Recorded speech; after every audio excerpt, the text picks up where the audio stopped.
بسم اللہ الرحمن الرحیم۔ السلام علیکم۔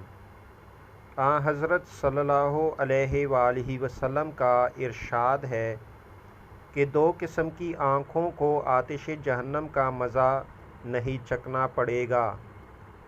وہ آنکھ جو رات کی تنہائی میں خوف خدا سے روتی ہو، اور وہ آنکھ جس نے خدا کی راہ جہاد میں حفاظت کی ذمہ داری راتوں کے وقت انجام دی ہو۔